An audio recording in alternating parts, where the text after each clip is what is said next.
कि मैंने मुहर्रम के जुलूस के उत्पात को भी देखा है। तलवार से 10 लोग इकट्ठे होंगे, इधर तलवार भांचेंगे, उधर तलवार भांचेंगे। इसलिए हमने अस्त्र के प्रदर्शन पर रोक लगाई कि ये सब नहीं चलेगा जी। और जो किसी भी यात्रा को निकालेगा उसको लिखित रूप से एक एफिडेविट देना होगा कि यात्रा को सकुशल संपन्न कराने की जिम्मेदारी हमारी होगी, और नहीं निकालोगे, कहीं तोड़फोड़ करोगे तो 7 पीढ़ियां याद करेंगी, वसूली करूंगा ब्याज से। देख रहे होंगे ना, 7 वर्ष में कोई दंगा हुआ, कोई कर्फ्यू लगा,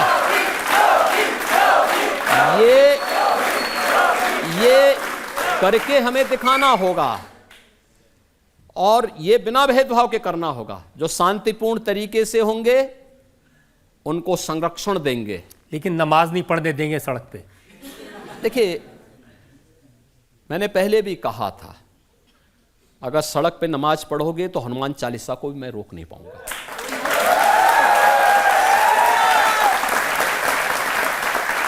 और मुझे प्रदेश के 25 करोड़ लोगों को देखना है, उनके आवागमन को बाधित मैं नहीं होने देना चाहता। मंदिर पूजा का स्थल है, मस्जिद नमाज का है। आपको कोई भी नमाज पढ़नी है तो मस्जिद के अंदर या ईदगाह के अंदर जाइए। ज्यादा भीड़ हो रही है तो 2 शिफ्ट में पढ़ लीजिए, 3 शिफ्ट में पढ़ लीजिए, लेकिन सड़क पे नहीं। और सड़क पे मुझे प्रसन्नता है, आज यूपी के अंदर सड़कों पे नमाज नहीं पढ़ी जाती। मस्जिदों के, धर्मस्थलों के माइक उतर गए हैं, शांतिपूर्ण तरीके से बीमार भी, बच्चा भी, हमारे छात्र भी, ये सब आज आराम से अपनी परीक्षाओं की तैयारी कर सकते हैं। बीमार व्यक्ति आराम से घर में आराम कर सकता है, बच्चा, छोटा बच्चा, वो भी आराम से रहता है। नहीं तो इतनी चिल्लाहट होती थी, बीमार परेशान, बच्चे परेशान, परीक्षा की तैयारी करने वाला जब तक थोड़ा भी उसका ध्यान लगता था तब तक कहीं से आवाज आती थी, वो बेचारा ध्यान ही उसका भूल जाता था। आज देखिए यूपी के अंदर आप देख रहे होंगे कितना पीसफुल है, कहीं कोई दिक्कत नहीं, बहुत शांतिपूर्ण तरीके से सारे कार्यक्रम चल रहे हैं। और ये सब पे बराबर लागू हुआ है, बड़े बड़े आयोजन हो रहे हैं। प्रयागराज कुंभ में 24 करोड़ श्रद्धालु आए थे। अभी राम जन्मभूमि के उसमें आपने देखा होगा, अभी भी चल रहा है। यानी प्रतिदिन चुनाव घोषित होने के पहले तक 3 लाख एवरेज था पर डे का, 3 से 5 लाख। इस समय भी 1 से 1.5 लाख श्रद्धालु प्रतिदिन अयोध्या आ रहे हैं, एकदम शांतिपूर्ण तरीके से। सारे लोग श्रद्धापूर्वक दर्शन कर रहे हैं, भूत होके जा रहे हैं एक नई अयोध्या देख करके। सब लोग इतने भावुक हैं अयोध्या के बारे में जो सुना था, और आज जब अयोध्या को देखते हैं विस्मित हैं।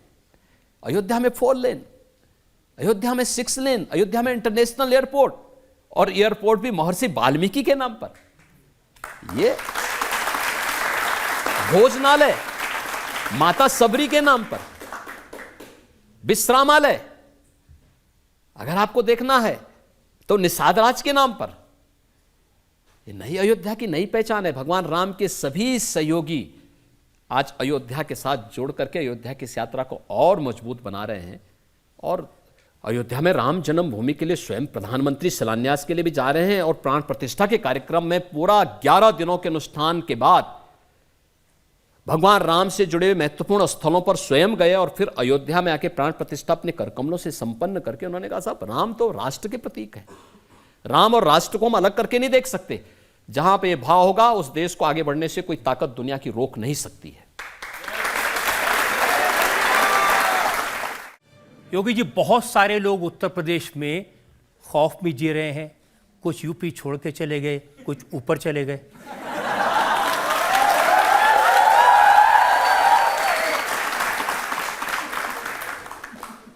बिनु भय होई न प्रीति। जो लोग पहले उत्तर प्रदेश वासियों के लिए भय के प्रतीक बने थे, तो हमारा संकल्प था ही शुरू से।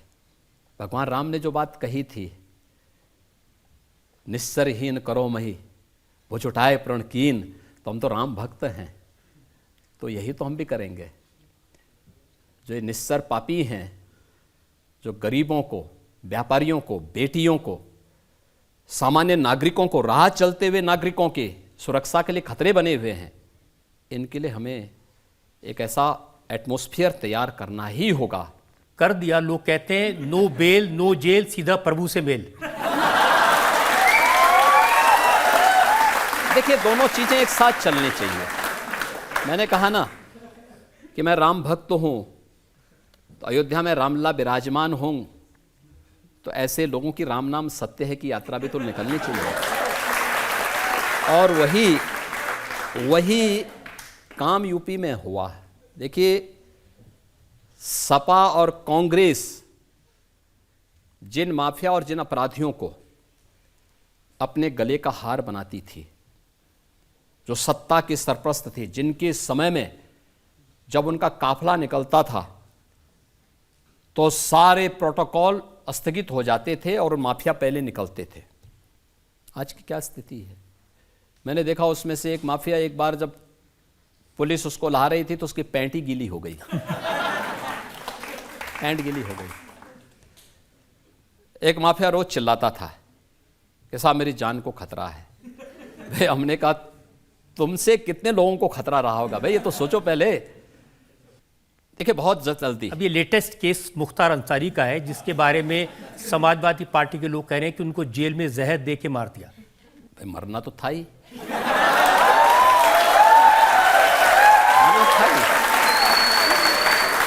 आप मुझे बताओ, जिस व्यक्ति ने सैकड़ों लोगों को मारा हो, और कब तक बसता बसता फिरेगा? कांग्रेस के लोग तो उसको बचाने का प्रयास कर ही रहे थे ना। समाजवादी पार्टी के लोग तो उनके आका थे ही, गए थे उनकी मातम पुरसी के लिए। तो इनसे क्या उम्मीद करते हैं? यही तो अंतर है कि परम राम भक्त और उत्तर प्रदेश के पूर्व मुख्यमंत्री सरदेव कल्याण सिंह जी की मृत्यु हुई, समाजवादी पार्टी ने, कांग्रेस ने संवेदना के एक भी शब्द व्यक्त नहीं किए, और एक माफिया के मरने पर उनके घर में जाकर के घड़ियाली आंसू बहा रहे थे लोग। यही फर्क है। ये देश यही बर्दाश्त नहीं करना चाहता। अभी तो हमने माफियाओं को कार्रवाई की है। बहुत शीघ्र 4 जून के बाद एक निश्चित तिथि तय करेंगे, उत्तर प्रदेश को माफिया से पूरी तरह मुक्त हो गया इसकी घोषणा करेंगे। दूसरा, माफियाओं के द्वारा अर्जित की गई संपत्ति, कोई भी माफिया होगा उसके द्वारा अर्जित की गई पूरी संपत्ति सरकार अपने कब्जे में लेगी। हमने प्रयागराज से शुरुआत कर दी है। प्रयागराज में माफिया अतीक अहमद की एक संपत्ति को, जिसने अवैध रूप से कब्जा की थी, हमने वापस ली, और हमारा जो नया यंत्र है जिससे कांग्रेस और सपा बहुत भयभीत है, उस बुलडोजर से सफाई करवाई।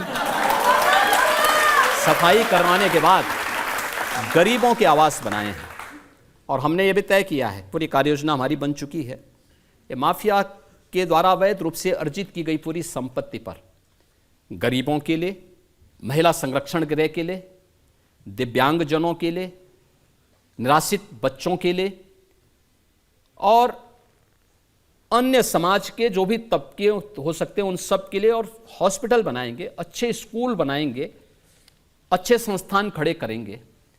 लेकिन माफिया यूपी के अंदर मिट्टी में मिल चुका है, और आगे माफिया को पनपने नहीं देंगे, ये हमारा संकल्प है। और इनके द्वारा अर्जित की गई, पहले चरण में इनकी और दूसरे चरण में इनके गुर्गों की भी जितनी संपत्ति होगी। देखिए, एक समाजवादी पार्टी के उम्मीदवार हैं जियाउर रहमान, वो बर्क साहब के ग्रैंडसन हैं। उन्होंने कहा हमारे शाहबुद्दीन भाई साहब, अतीक अहमद भाई साहब और मुख्तार अंसारी भाई साहब को इन्होंने ऊपर भेज दिया, और कहते हैं कि कसम आप लोगों को कि उनकी कुर्बानी ज़ाया नहीं जानी चाहिए। अब देखिए, ऊपर गए हैं कि नीचे गए हैं, ये मैं नहीं कह सकता, लेकिन